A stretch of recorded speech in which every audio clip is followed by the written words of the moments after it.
जी, नरेंद्र मोदी जो मंत्र फूक रहे हैं उससे देश की इकोनॉमी रॉकेट बनी। पाठशाला में अगला चैप्टर भी आपको दिखाता हूं। क्या भारत से भिड़कर पछता रहे हैं ट्रंप? मोदी से डील करने किसे भारत भेज दिया? अमेरिका के बाद अब बांग्लादेश से सट रहा पाकिस्तान। मुनीर कौन सी नई साजिश रच रहा है? पाकिस्तान की बांग्लादेश में क्या बेइज्जती हुई है? अब आपको यह दिखाता हूं। पीएम मोदी पर प्रेशर बनाने के लिए ट्रंप ने कितने जतन किए?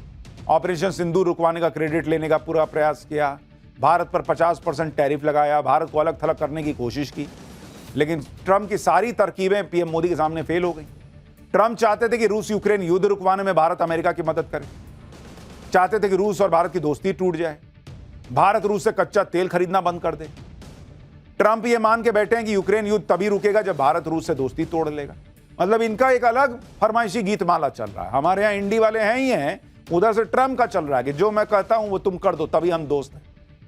नरेंद्र मोदी ने कहा कि बात ऐसा नहीं चलता है, ये दोस्ती है, तो डील कर रहे हो, तो डीलर हो। पीएम मोदी ने ट्रंप के बयानों और टैरिफ वाली धमकियों का कोई डायरेक्ट जवाब ही नहीं दिया, बल्कि ऐसा दिखाया कि जैसे ट्रंप की बातों का कोई लोड नहीं ले रहा। ट्रंप और पिनपिना गया और अब उसकी पिनपिनाहट का राज खुल गया। रूस यूक्रेन युद्ध नहीं रुकवा पाने से ट्रंप झल्ला रहे, दुनिया का ध्यान बांटने के लिए भारत को निशाना बना रहे हैं। लेकिन यहां भी ट्रंप को निराशा ही हाथ लगी, क्योंकि भारत आज वो ताकत है जिसे हर तरह की धमकियों से या किसी तरह की धमकियों से फर्क नहीं पड़ता। अब ट्रंप के सामने ऑप्शन बहुत कम होते जा रहे हैं। धमकियों और भड़काऊ बयानों से ट्रंप ने भारत और अमेरिका के रिश्तों को डेंट तो पहुंचा दिया, लेकिन फायदा कुछ खास तो हुआ नहीं। अब ट्रंप ने अलग दांव चला। ट्रंप ने भारत में नए अमेरिकी राजदूत की नियुक्ति कर दी। जनवरी 2025 से भारत में कोई अमेरिकी राजदूत नहीं था। क्या ट्रंप को समझ आ गया है कि भारत के साथ संबंध बिगाड़कर उन्होंने गलती की है, और इसी को सुधारने के लिए लगभग 7 महीने बाद भारत में अमेरिकी राजदूत की नियुक्ति की है? वो आदमी कौन है जिसको ट्रंप भेज रहे हैं? क्या वो भारत से रिश्ते सुधार पाएगा? आप ये भी देखिए कि ट्रंप ने भारत पर दबाव बनाने के लिए भारत के दुश्मन पाकिस्तान को पुचकारना शुरू किया, जिससे पाकिस्तान हवा में उड़ने लगा। लेकिन अब पाकिस्तान फिर से पुरानी स्थिति में आ रहा है। बांग्लादेश से लेकर जापान तक पाकिस्तान की भयंकर बेइज्जती कर रहे हैं। कुल मिलाकर पीएम मोदी के खिलाफ जो माहौल बनाने की कोशिश थी, भारत के खिलाफ माहौल बनाने की कोशिश थी, वो कोशिश औंधे मुंह गिरती दिख रही है।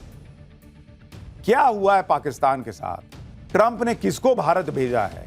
बांग्लादेश से पाकिस्तान क्यों सट रहा है? बांग्लादेश ने क्या बेइज्जती की मुनीर की, पाकिस्तान की? सब दिखाऊंगा, पहले एक ट्रेलर देखिए।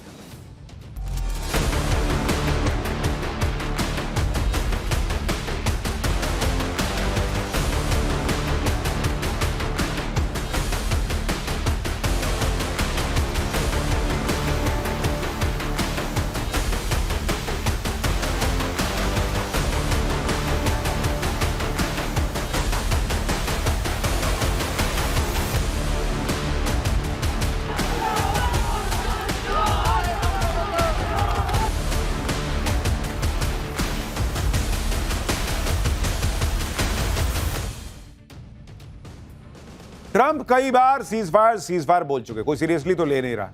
तो अब अमेरिका के उपराष्ट्रपति जेडी वेंस ने मोर्चा संभाला है। जेडी वेंस ने भारत के ऊपर टैरिफ लगाने के पीछे की असली वजह का खुलासा किया।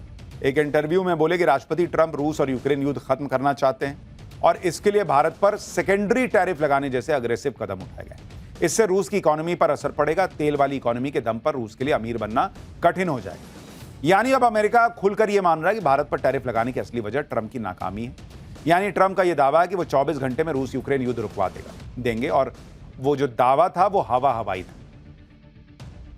ट्रंप ने भारत पर दबाव बना के देख लिया, धमकियां देके देख लिया, कोई फर्क तो पड़ा नहीं। तो अब उन्होंने नया एम्बेसडर भारत भेजने का प्रयास किया है, वहां नया एम्बेसडर नियुक्त किया है।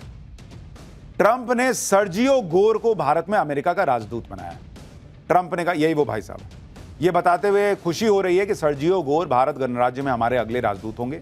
सर्जियो गोर दक्षिण और मध्य एशियाई मामलों के विशेष दूत के तौर पर भी काम करेंगे। ट्रंप ने कहा कि सर्जियो गोर एक शानदार मित्र हैं और उनके चुनाव अभियान के दौरान जमकर उन्होंने काम किया।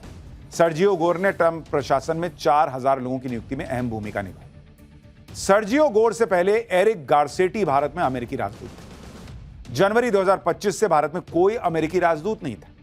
अब ट्रंप ने अपने भरोसेमंद, इतने करीबी सर्जियो गोर को भारत में एम्बेसडर बना के भेज दिया। कुछ तो वजह होगी। ट्रंप ने सर्जियो गोर को भारत में अमेरिका राजदूत क्यों बनाया? क्या ट्रंप अब भारत के साथ ट्रेड डील और दूसरे मुद्दों पर तेजी से काम करना चाहते हैं?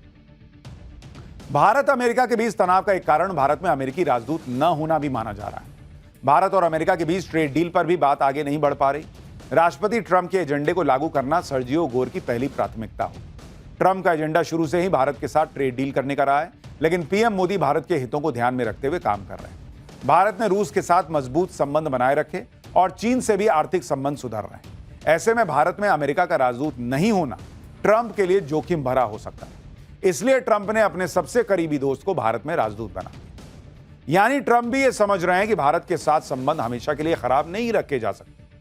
आज नहीं तो कल भारत के साथ संबंध सुधार नहीं होंगे। चलिए, भारत के साथ डील हो जाएगी, ट्रेड डील हो जाएगी, लेकिन संबंध तो ट्रंप डेंट पहुंचा चुके हैं। ट्रंप भारत पर दबाव बनाने के लिए पाकिस्तान का भी इस्तेमाल कर रहे हैं और अब पाकिस्तान बांग्लादेश के साथ कनेक्शन मजबूत करने की कोशिश कर रहा है। ट्रंप ने पाकिस्तान को थोड़ी इंपॉर्टेंस क्या दी, पाकिस्तान तोड़ने लगा। पाकिस्तान का फर्जी फील्ड मार्शल असीम मुनीर खुद को तोप समझने लगा। अमेरिका के दम पर उड़ने वाला पाकिस्तान अब बांग्लादेश से सटने की कोशिश कर रहा है। पाकिस्तान बांग्लादेश से भारत के खिलाफ साजिश की कोशिश कर रहा है। पाकिस्तान के डिप्टी पीएम इशाक डार इन दिनों बांग्लादेश की यात्रा पर है। भारत से पिट चुका पाकिस्तान अब बांग्लादेश के साथ अपने संबंधों को मजबूत करने की कोशिश कर रहा है, लेकिन बांग्लादेश में भी पाकिस्तान की बेइज्जती ही हो रही है। असीम मुनीर ने इशाक डार को यह सोचकर बांग्लादेश भेजा होगा कि वहां से भारत के खिलाफ माहौल बनाएगा ये आदमी जाके, लेकिन यहां तो मामला ही उल्टा हो गया। इशाक डार के खिलाफ बांग्लादेश में विरोध प्रदर्शन शुरू हो गया। बांग्लादेश के पीस एक्टिविस्ट ने इशाक डार के खिलाफ जमकर नारेबाजी की। इन लोगों ने 1971 से पहले बांग्लादेश में पाकिस्तान के अत्याचार के खिलाफ प्रोटेस्ट किया। इसके अलावा इशाक डार ने यह कहकर और मामला खराब कर दिया कि 1971 का मामला तो सुलझ गया है, अब पाकिस्तान और बांग्लादेश को साथ मिलकर आगे बढ़ना चाहिए। बांग्लादेश को इशाक डार की यह दलील पसंद नहीं आई। 1971 के मुद्दों के समाधान के इशाक डार के दावे से बांग्लादेश ने असहमति जता दी। बांग्लादेशी विदेश मंत्रालय के सलाहकार तौहीद हुसैन ने कहा कि 54 साल के मसले को एक दिन में हल नहीं किया जा सकता। हम चाहते हैं कि वित्तीय मामले, खासकर खातों का निपटारा हो। हम यहां हुए नरसंहार का कबूलनामा और माफी चाहते हैं। हम ये भी चाहते हैं कि पाकिस्तान यहां फंसे हुए लोगों को वापस ले। यानी बांग्लादेश ने पाकिस्तान को उसकी औकात दिखा दी कि तुम पहले तो हमसे माफी मांगो और बांग्लादेश में रह रहे पाकिस्तानियों को उठा के ले जाओ। ऐसे कैसे 1971 का मुद्दा खत्म बता रहे हो जी? हालांकि पाकिस्तान बेशरम देश है, वो मानने वाला तो है नहीं। उसने वहां पे हाँ दांत निपोड़ दिया और फिर बांग्लादेश के साथ कुछ समझौते भी कर दिए। दोनों देशों के सरकारी और राजनयिक पासपोर्ट वाले लोग बिना वीजा के एक दूसरे के देश आ जा सकेंगे। दोनों देश व्यापार बढ़ाने के लिए एक समूह बनाएंगे जो व्यापार से जुड़े मुद्दों पर काम करेगा। दोनों देशों के कूटनीतिक प्रशिक्षण संस्थान एक दूसरे के साथ मिलकर काम करेंगे। दोनों देशों की सरकारी मीडिया एजेंसी एक दूसरे के साथ काम करेंगे। दोनों देशों के रणनीतिक और अंतर्राष्ट्रीय मामलों के शोध संस्थान मिलकर काम करेंगे। दोनों देश अपनी संस्कृति, कला और परंपराओं को साझा करने के लिए कार्यक्रम भी आयोजित करेंगे। इशाक डार के इस दौरे पर पाकिस्तान ने कहा कि अच्छा दौरा था। पाकिस्तान और बांग्लादेश के बीच अंतर्राष्ट्रीय मुद्दों जैसे फिलिस्तीन और रोहिंग्या पर भी बात हुई। गजब नहीं है, पाकिस्तान और बांग्लादेश दोनों की खुद की हालत खराब है और ये फिलिस्तीन और रोहिंग्या संकट पर बात करने निकले। तो पाकिस्तान गया था